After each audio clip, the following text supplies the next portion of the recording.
Here I have Alison Tieman, who is one of the main honey badgers of the Honey Badger Brigade, and you may know her from the Red Pill movie.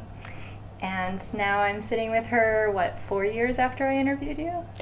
Yeah, about 4 years. Well, actually, I interviewed you at the first International Conference on Men's Issues. Yep, this is the Detroit, fourth one, so it would be And now we're at the fourth, which is in London. Yeah, so exactly. Perfect timing. And we actually missed a year, so it is definitely 4 years. Wow. 2015, they didn't actually have a conference. They had it the next year. Oh, okay, yeah. So it has been 4 years. Yeah, 4 years. Wow. So, what has it been like being a part of the Red Pill movie and then seeing how it's unraveled? Well, it's been interesting to see the stuff that you've been going through, having gone into this movement and reported on it in a very compassionate and I would say accurate way. And that's been difficult to watch, just watching what you've had to deal with. And also sort of knowing at the start of this, meeting you. And a lot of people actually, I don't know if you know that, but at the ICMI, they were unsure if you were actually going to be fair. And because they didn't experience so much unfairness. And when I talked to you, I was like, nah, she's going to be fair. She's going to be very fair. Because you presented in a very compassionate way. In a way that was open to the viewpoints of others. And I said, even if she doesn't change her mind about necessarily being a feminist, I think that she's going to give us the best shake possible. That's what I would say when people would be like, I'm not so sure what's going to happen here. I'd be like, I think she's going to do it. He's going to do it justice. But the other thought that I had is she's going to do it justice, and that's going to cost her. And I'm really glad to know that you are the type of person who will do a subject justice, even if it costs you. And watching you go through that has not been easy. You know, I don't know if I spoke at the first International Conference of Men's Issues and told you that, it's going to be hard, the road that you're taking. I think ultimately it's going to be a road that you'll find rewarding. I found the road rewarding myself, even though it's been hard for me too. And there's been things that happened since the ICMI that have made it really hard. But, I don't know if I said that during that, but I was thinking that. I was thinking, oh yeah, that's somebody's who's going to be honest, and that honesty is going to be something that she's going to have to face the consequences of. And like I said, it's been hard to watch the consequences unfold for you and see how it's affected you. And also hard because, similar things happened to me as well. And it's not easy being a woman who questions the dominant narrative. I mean, it's not easy being a man either, but the thing is that when you're a woman who questions the dominant narrative, there's an anger and a suspicion on one side and an anger on another. And it's hard to walk that road. It's very isolating in some ways. Yeah. And I'm not complaining about it because I understand where the suspicion comes from, and I understand where the anger comes from. And the anger comes from the male feminist side, because you're not doing your job as a woman. You're not playing to that identity that they want as a savior, to save you as a woman. And they get really angry. And when you step out of line, and you're fair game for whatever kind of treatment. I don't know if you've noticed that. So from the male feminists is the anger? Yes, that's what I've found. And from what was the other one? Skepticism? This is the skepticism and justified skepticism from the male side. Now for me, I've been around so long that the skepticism seems to have ebbed, so that I always have somebody who's known me from, way back in like 2002 or 2004. Well, for example, recently on a video, I had someone say, oh, well, what right do you have to be speaking at a convention like this? You're just Johnny-come-lately. You're just here when it's popular. And I had somebody say, Alison has been around since like early 2000s, and stand up and say, well, she's a pioneer of a lot of these issues. She's not just here because it's popular. She was back then talking about this and developing the arguments. So, but I see that when other women come into the movement, there is some suspicion, because there's concerned that it's it's gaining in popularity, and it is gaining in popularity. So you're being attracted to the popularity of it, but it's still now a very dangerous issue, and it's very dangerous to people who want to be honest about it and compassionate about it, because the other side, no holds barred in trying to destroy you and trying to end whatever you find valuable. Like they'll do whatever they can to prevent this from coming out, and they'll do whatever they can to punish you for not embodying that what they think is what the narrative essentially. I don't know, I'm appealing to jargonistic terms, so please, if I do that, just tell me to explain. But well, I think I gather what you're saying. I mean, I haven't really experienced that kind of, at least not firsthand, that kind of criticism and attacks that you're just like riding a bandwagon of a new movement that's gaining traction.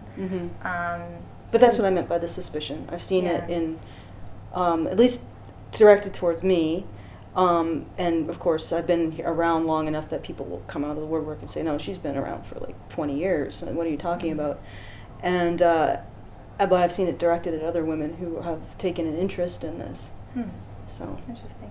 Yeah, I haven't seen that. But I'm also, in San Francisco, where I in the Bay Area, where it's far more feminist. So you're seeing more of the other world. side. Yeah, and so really what I just see is the suspicion about why would you stand up for men's rights? Don't they have all the power and privilege? I mean, the same that the Red Pill talks about. So yeah, I haven't seen this other.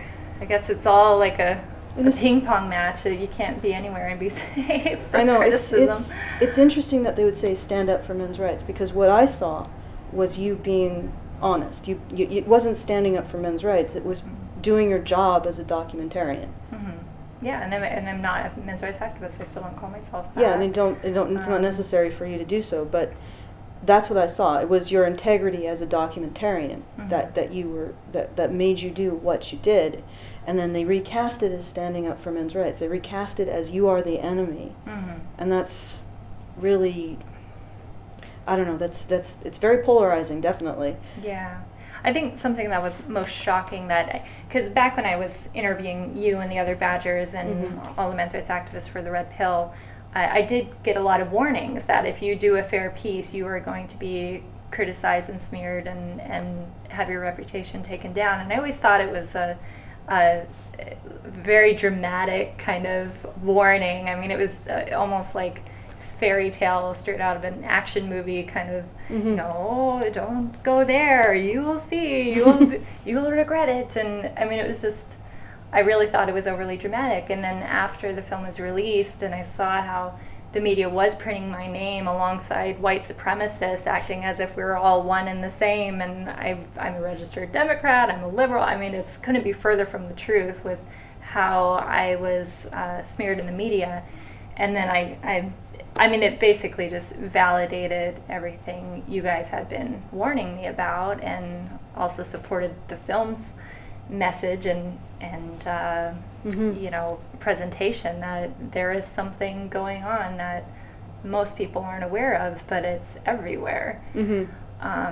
So has the Red Pill movie done anything for the men's rights movement? Has it changed its trajectory? Has it benefited or harmed? Or, like, I know the Red Pill title obviously is very controversial, and that's a whole big can of worms, but what has it done for the movement as you've seen? I think it's given sort of it's given something that's a little more accessible to people, sort of a place where they can start. I think it's opened up the dialogue to more people. I think that, I think it's a net benefit, and it's also a net benefit for men to see a woman take an interest in their issues and talk about them and consider them with, respect and compassion, and also to do that even though there is going to be some backlash. So that's something that I think it's important for men to see, for even their mental health. Just to know, just to be able to affirm that these issues matter, and they're they're actually worth, even to some women, they're actually worth the cost to advocate for them. They're worth a cost, you know, and I think that's important for men to see. And just to have watched not just the red pill, because the red pill is important maybe to the people who don't know what men's rights are about. But I think the story of the red pill is important for those men who are part of the movement, to know that there are women who are standing up for them, even at a cost. Because I think that develops a sense of value outside of this identity that men have to always be protectors and providers. And no matter what, if you expect men to always be protectors and providers and always be the strong ones and always have, the buck stops with men, they're always going to have a stoic identity. They're always going to have to develop a stoic identity because it's a symptom of being expected to be where the buck stops. And it doesn't matter if the buck stops in terms of money or in terms of physical safety, like the Batman shooting the guy who panicked and ran the wrong way and lost his girlfriend and was just smeared across the media for doing so. You know, it doesn't matter if it's that kind of protection or provision, or if it's this generic, oh, I got to respect all women and see them as perfectly capable of leadership regardless of their individual merits, you know, and that kind of provision, which I would say is the same thing, really. Yeah. It's just sort of a psychological provision. It's saying, okay, I'm going to see you as capable of all of these things without actually having to do the work. And it's I think I would say it's a very similar attitude. It's the idea that what's important is how you benefit women and how you protect and provide for women, even if it's a psychological protection and provision. So I think that's what really respect women really means, because if you think about it, it makes no sense. Like, how can you respect a group of people when respect is based on someone's individual actions? You know, some women are going to not do good actions. Some women are going to do bad actions. Some women are going to do great actions. Some women are going to do a documentary despite the potential harms to themselves. And they're going to, you know, embody the role of a hero. And some women aren't. Some women are going to do horrible things. And if you don't respect women as individuals and their individual decisions to do bad or good, then you're essentially destroying female individuality. Or you're, by failing to recognize it. I mean, you can't really destroy it as a man, but you can definitely stunt it by failing to recognize its effect, or the fact that women are making these choices. Yeah. And that I mean, thinking back to my feminist mindset, that was one of the biggest things that I had to overcome, was this blind spot. Like you say in the Red Pill movie, we have this blind spot in seeing male victims and female perpetrators. And now, having been red pilled, I see it everywhere. And I was just watching the movie I, Tonya, and back when I was still a feminist, I think I would have seen it as a girl, Tonya Harding, who was being abused by her husband, but in actuality it was her growing up being abused by her mother, and then she felt comfortable in an abusive relationship and married a male abuser. So, and when I looked into that, it might have been a whitewashing of what actually happened, because she was arrested for domestic violence after the video or the movie with a completely different man. Oh, wow. Yeah, so it might have been like, and I know they had the conflicting narratives. They actually gave a little bit of his side, where he said that she chased him around with a gun. Yeah. And but they were like, oh no, this never happened. Yeah. And I'm like, I wonder, because I don't think he's been arrested since then for domestic violence, but she has. So I'm wondering the little question marks in there. Yeah, but I mean, even just showing the abusive mother in the film, I thought was, I mean, that was progress as far as this is a mainstream film, that you can't deny that that mother was very abusive. So. Oh, yeah. And although a single mother as well. Yeah, I think she was trying, they might have been trying to make her a little sympathetic, although she came across as awful. Yeah. Just awful. Yeah.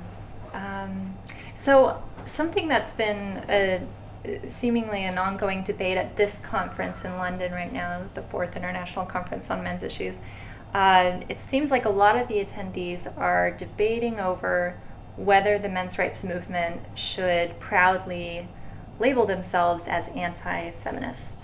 What is your take on that? Anti-feminist? Well, Okay, my take might be a little bit complex, Okay. so hopefully you're I'll bear with you. up for it. I think that feminism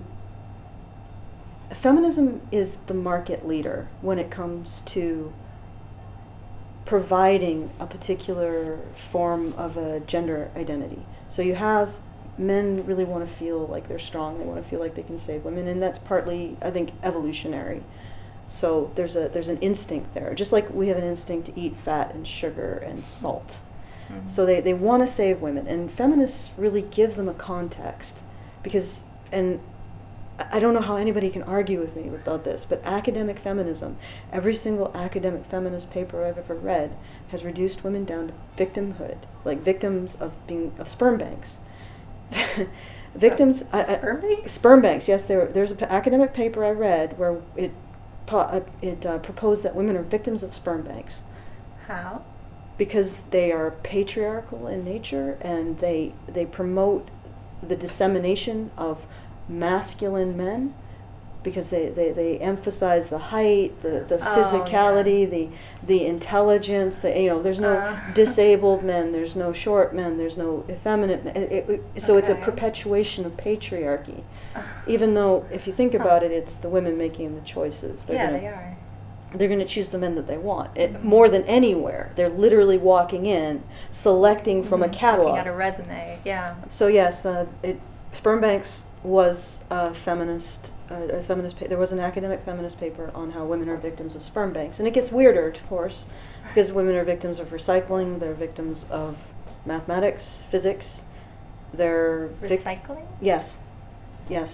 How is that work? The recycling was there was a woman who was part of a Earth First movement, but she said that poor women who have to actually sort out their garbage and put them in the recycling bins, and that was a hardship on them because they were women.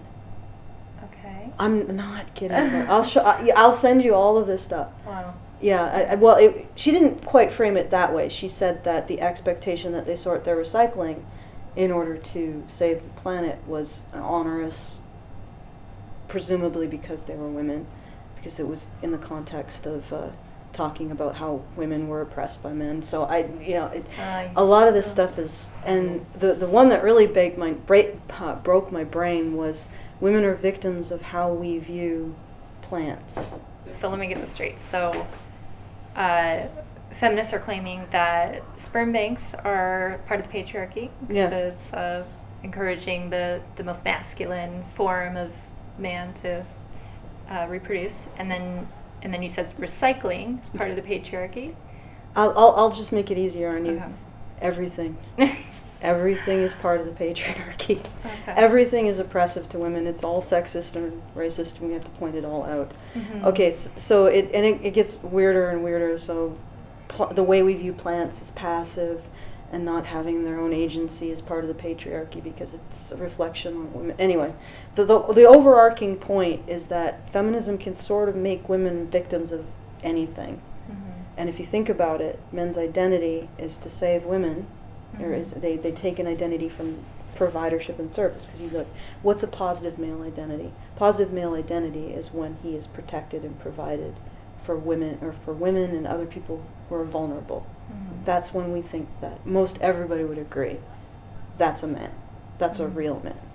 That's a man who gives his life to save someone else. A man who spends his life working to provide for someone else. That's a positive vision of masculinity. I think everyone will agree with that. Mm-hmm. So this idea that men should take an identity from saving women is really served by a group of people that finds ways that women need to be saved constantly. Mm-hmm. And also says, well, this is really men's responsibility. This is patriarchy. This is men's choices. So it's men getting in women's brains and making them choose to select athletes instead of men in wheelchairs. Athletes with PhDs instead of men in wheelchairs who are more feminine. That's patriarchy making women do that. And that means that men have power over that. They can save women from their desire to have the children of athletes with PhDs. But Okay. but the whole idea is that feminism serves the marketplace, and the marketplace is to create ways that men can save women. Mm-hmm. So I see that. so the real problem isn't really feminism. Feminism is just the market leader. They've got the monopoly because they developed some very clever ways of appropriating the victimhood of other groups of people, like minorities, gay men, and sort of appending it to women through intersectionality. I'm losing you. No, I'm trying to. I'm the queen of bad analogies, so I'm trying to think of a bad analogy. But so, like how McDonald's could say, it's not us making people obese, it's people want to eat our food, so we provide this food, and whatever the effects is on them for eating our food. Well, feminists would say that they're moral in doing what they're doing, but they are actually exploiting an instinct. Because I would say that the ubiquitousness of men's desire, like it's everywhere, ubiquitous everywhere, that men want to save women. It's part of almost every culture. Every culture has an identity. I mean, even in those cultures where we think that are very masculine, men put down their lives to protect women's chastity, their sexual purity. Mm-hmm. So, for example, there's one example that I use is a monkey in the Middle East stole a woman's headscarf from a rival tribe, and 16 men died to avenge the loss of her chastity. And of course, there was probably other things going on and other tensions. What do you mean, avenge the loss of her chastity? Because her hair had been revealed. Okay. That was a loss of her chastity. What did they do, though? What did the men do? They got into a war, or they got into a fight that left 16 of them dead to avenge her chastity, the violation of her chastity. Okay. Okay. From the monkey. Yeah, I know. It doesn't make any sense. But it was the rival tribe's monkey that did it. I don't know, maybe they thought the monkey was trained to steal her scarf or something. I see. Got it. But it's the idea that they're so key to wanting to make sure that their women's chastity is defended. Mm-hmm.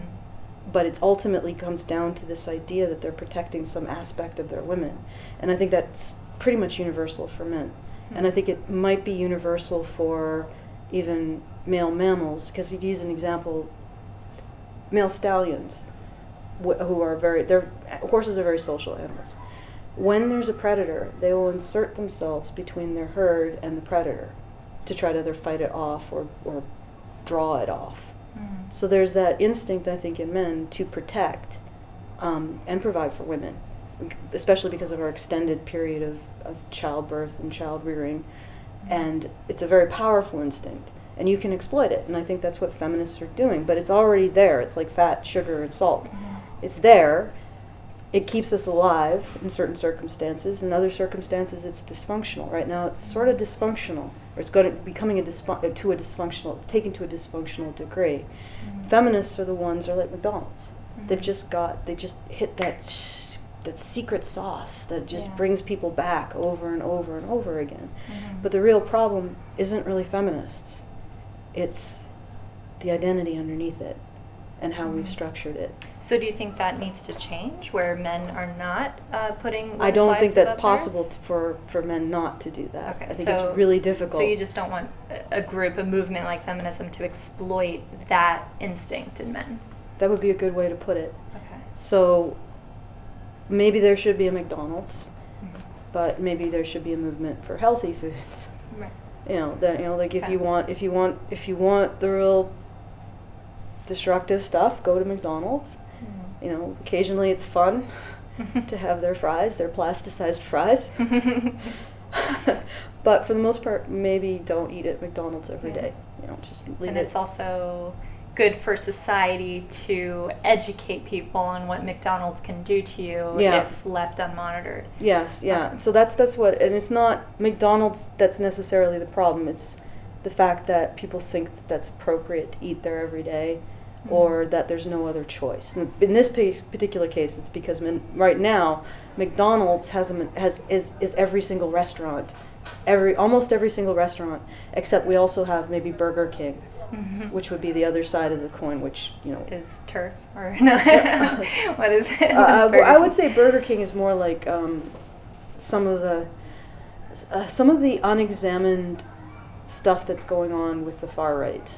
So Okay. I'd say they're developing their own sort of, we need to protect our white women from the minorities and from the gays and all of that. So there's still this focus on saving women from something, except it's saving women from these groups that have been historically experiencing disenfranchisement, and now, because they are no longer experiencing it, we're starting to see maybe a little bit of a reversal going on with being able to be, I would call it racist towards white people, but that's another story, and that's creating a sense of victimhood among white women, certain white women, and then they're using that to promote a narrative in which, we should go and combat the immigrants, the people of color, the gays, the gay people, to prevent them from hurting us.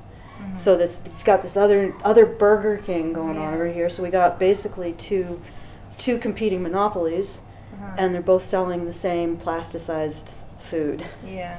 And it'd be nice if we had some healthy options in there. Yeah. So what can be the salad bar in this analogy? What could be healthy for people and still give them something to eat? Well, and to support this, because I think some people will be like, "Oh yeah, you think you're the healthy alternative? Yeah, right. You're not the healthy alternative. You're just you're just Subway." You're just Subway. Yeah. Yeah, and you're a little creepy too at that. But just to support this, what we're seeing with these two communities, with Burger King, with McDonald's, seeing these huge rates of obesity and heart disease, and what I would liken that to, since you like analogies, what I'd liken that to is the amount of, when feminists go into a community, or even these other groups go into a community, they set up shop and they create this atmosphere of moral monitoring and call-out culture, where you don't know if you're gonna step a foot wrong, and then you're gonna be booted out. I think you've experienced that sort. Yes. Lots of people who are sort of, I call them refugees from that. They've experienced this kind of culture where you're constantly monitoring yourself for any kind of infraction, and you know that if you do something wrong, your friends could turn into your executioners in like just a moment. Psychological abuse. Yeah, and you could be ostracized from your source of social support. And I call this sort of like scapegoating culture. So, and what I see is that one of the manifestations of the way we've gotten ourselves into a bind with this instinct that men have to protect women is that when you need to constantly feel like you're protecting women and you're saving women from something, then you need a constant source of scapegoats. You need a constant source of ways that women are victims and villains who have victimized them, so that you can destroy the dragon. And that's what that is, that entire culture of constant moral monitoring. You're trying to find a victimhood that women are suffering, or a victimhood that the groups that women seem to advocate for are suffering. Because that's the other thing. I think evolutionarily women identify vulnerability, and it's really part of you being a mother and taking care of children, that you flag the vulnerability, and then everybody in the group sort of orientates around it to protect it. So when women say, okay, these are vulnerable groups, you got to protect them, men will also do that. They'll protect the vulnerable groups that women advocate for. So you're constantly looking for any sense that something is harming those vulnerable groups. And then if you find it, you scapegoat the person who did it. And it's like, it's gone crazy, it's become dysfunctional. I mean, it's functional in some circumstances. We need, protecting the vulnerable is part of what makes us human. So we can't get rid of, and we shouldn't get rid of that. But once we start getting into a situation where we're creating a scapegoating culture, something's gone wrong. We've gone too far. And that is creating this, I'll use and this is going to be part of my speech, so I don't, but Okay. I'll use an anecdote to sort of bring this home. At the convention before I got kicked out in 2014, it was a Calgary Comic and Entertainment Expo convention in Saskatoon, which is close to where I live. There was a comics creator, a webcomic creator, And the webcomic he created is fairly popular. Lots of people would know who he is, but I'm not going to say his name because he might get into a world of hurt from that. And he came over to my booth because a friend of him had bought my comic book. I'm a comic book artist and creator. And he said, I read a couple pages and I'm really intrigued by this. Can I buy a copy off of you? And I said, sure. And we were talking, I was talking about some of the stuff that I do in Xenospora and talking about some of my interests outside of it. And he's like, yeah, I know you're probably like my ideological opponent because I identify as a social justice warrior. And then he pauses for a second and he says, but you know, I'm not afraid of you. Not like other social justice warriors. And then he added, I guess that should tell me something. And then he grabbed up Xenospora and scurried away as quickly as possible so no one would see him by my booth. And I'm thinking, that's a guy living in misery. His friends are scarier than his enemy. And that's what I'm talking about. That's what scapegoating culture does. It creates this endless misery. And that's not healthy. And I think that by challenging this idea that men only be defined, not challenging the idea that men be defined by helping and providing women, because I don't think that that's ever really going to change, but challenging the idea that that's the only value they have really challenges scapegoating culture, which means that we have the ability to cure or to release this kind of toxic dynamic, to end this toxic dynamic, and really bring about much more of a true egalitarianism, which isn't like equality of outcome. It isn't like people have different aptitudes, different strengths. Men and women have different aptitudes and different strengths. But by challenging that notion of how we structure men's identities, we can challenge scapegoating culture and actually not have to live that way. Live in terror of our friends and find our enemies to be more safe. So I think that's a healthier way of structuring our communities. And I think that's why we are the healthy alternative. So because we challenge that dynamic that's really gotten, we say, yes, we want to eat salt, fat, and sugar, but maybe we could eat them sugar in moderation, eat the salt and fat, to make sure that your blood sugar doesn't spike, because that's pretty good for it, and reduce the salt, but, figure out a diet that works with those cravings, but encourages health instead. Yeah. So, do you think the men's rights movement should embrace the anti-feminist label or get rid of that? I don't think it's relevant. I think that what we're really about is, I call it the misery machine, because that guy was living in misery. His enemies were more friendly to him than his so-called friends. And what a life is that? You take your sense of social identity from people that you're terrified of. I think that what we're really against, and at the end of the day, isn't Burger King or McDonald's. And in fact, we're not necessarily really against it. It's against the monopoly that they have. Oh, yeah, that's a good way to put it. And to say I'm anti-feminist would be like saying I'm anti-McDonald's. I'm not actually anti-McDonald's. I think that you could probably eat it occasionally and be fine.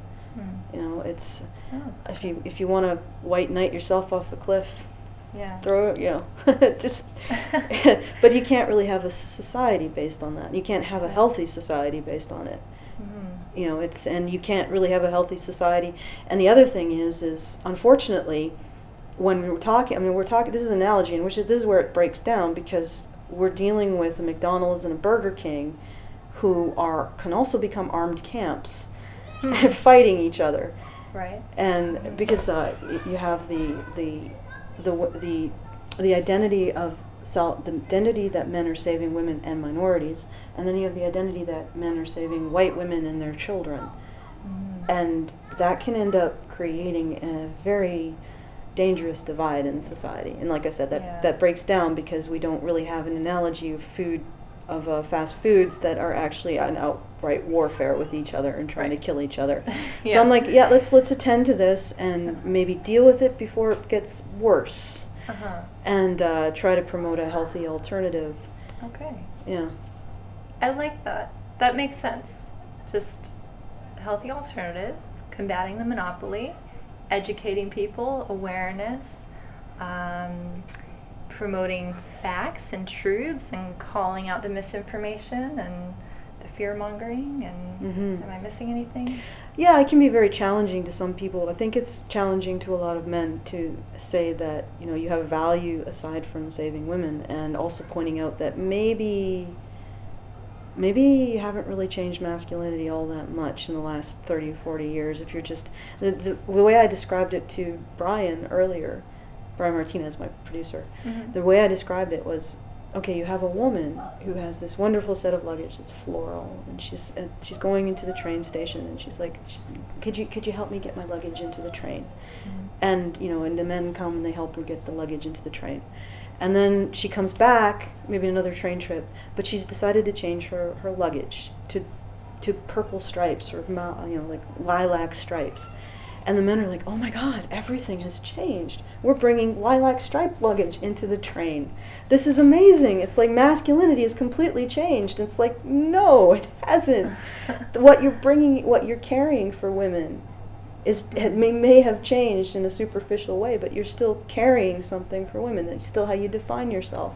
So what was the change, like regardless of the analogy, in real life, what was the change? What was the change? I think it was a change from men being stoic protectors and providers of women to men being stoic protectors and providers of this kind of generic respect, and trying to sort of square the circle, trying to respect women no matter what behavior they engage in. Like, even if they engage in bad behavior, it's still a matter of being stoic and swallowing things.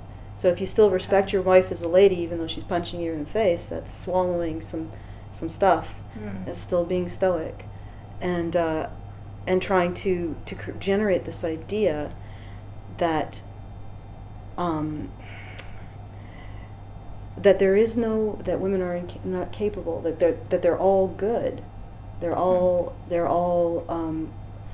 loving, and they're just wonderful. That woman is wonderful effect. I think that's still carrying baggage. So, and tell me if I'm getting this wrong. I'm trying to no, understand, it's good. but I'm maybe a little off. So the floral luggage was the 1950s, where it was about chivalry and the nuclear family. Protecting and providing. And so then the lilac striped luggage is the chivalry of male feminists? Yes, I would say so. And the chivalry of this always seeing women as being in the right and being good, being equal at the same time, which really is difficult. Okay. But it's still about taking care of women. It's still about carrying their luggage. It's still about benefiting them at the end of the day. It's still about defining yourself in terms of how well you make women feel, how good you make women feel.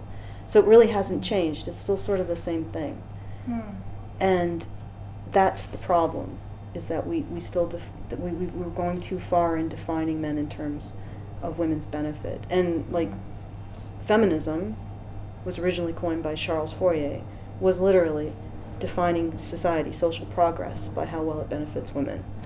So I think that it's like, we define men in terms of their ability to materially provide and protect women, and now we define them in terms of their ability to psychologically provide and protect women.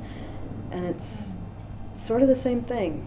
I don't know if I've made it more confusing now. Well, no, I mean, definitely a lot of food for thought.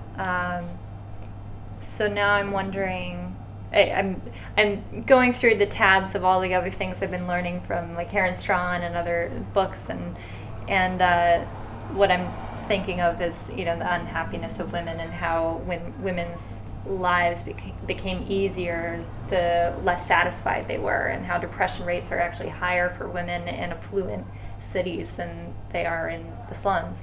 And so maybe like a sense of purposelessness or something about women. Poverty of being. The what? Poverty of being. Oh. Okay, so to explain what the poverty of being is, there's, I cannot remember the name of the author, but there's a book called Toxic Charity, When Helping Harms. And it's by an individual who put on a lot of Christian missions. And he found that they would go into a village, and they would build of the village a wonderful well. But when they came back the next year, the well would be broken. So they'd only have water for a certain amount of time. And they kept doing this and kept doing this, and they didn't understand what was, like, why can't they keep their well up? And he compared it to another intervention in which, instead of just building the well, the individual, who happened to be a woman, went in, found out that there was a villager who hadn't been listened to by the other villagers who wanted to build a well. She worked with him to create a plan to build it. She got everybody else on board to help fund it in the village, so they were using their own money to do it. And then she made connections with builders and people, and they built the well, and they ended up maintaining it, and they ended up using it as a resource, like they made money for them because they sold water contracts to other, and that was a permanent change. And the difference is that when you do for someone, it creates a poverty of being. It creates a sense that they cannot do for themselves. And people in charity are like genuine charity. I've mostly seen it just in Christian charities, not in other charities, but they're questioning this because they realize that when you go into a situation and you do for someone, you're actually creating a sense that they can't do for themselves. So you're increasing the poverty of being. And they've listened to people in poverty, and people in poverty don't just talk about a lack of material resources. They talk about a lack of being able to do for oneself.